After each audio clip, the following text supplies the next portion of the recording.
Hello YouTube family, हमारे YouTube channel में आप सभी का स्वागत करती हूँ। नमस्ते, हर हर महादेव, जय माता दी। तो हम आप सबकी नीलम वर्मा और आप सबके बीच बहुत प्यारा प्यारा सलाचारी गीत लाए हैं। तो आप सब लाइक शेयर सब्सक्राइब जरूर करना और ज़्यादा से ज़्यादा शेयर करना, हमारे चैनल को ज़्यादा सपोर्ट भी करना।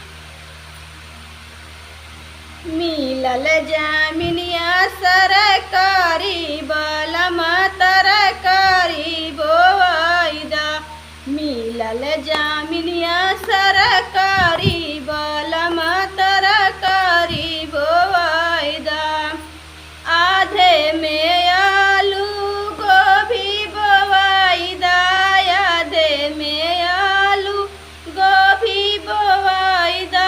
आधा रखब पलिहारी बलम तरकारी बोवाइदा, आधा रखब पलिहारी बलम तरकारी बोवाइदा।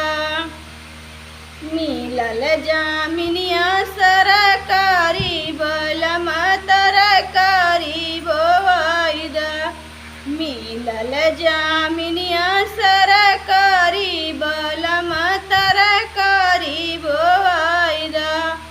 आलूआ गोभी ननद का पठौबै, आलूआ गोभी ननद का पठौबै। आधा देबै पटीदारी बलम तरकारी बोवाइदा, आधा देबै पटीदारी बलम तरकारी बोवाइदा। मिलल जामिनिया सरकारी बलम तरकारी बोवाइदा, मिलल जामिनिया सरकारी बलम तरकारी बोवाइदा।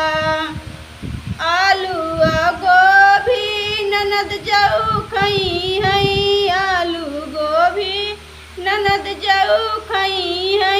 भैया कह दई है निशानी बलम तरकारी बोवाइदा, भैया कह दई है निशानी बलम तरकारी बोवाइदा।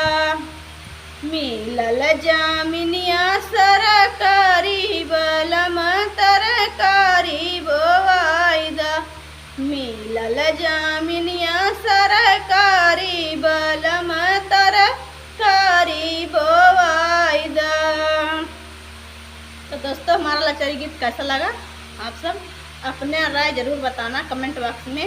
ज़्यादा से ज़्यादा सपोर्ट करना, फुल वॉच में जरूर देखना दोस्तों।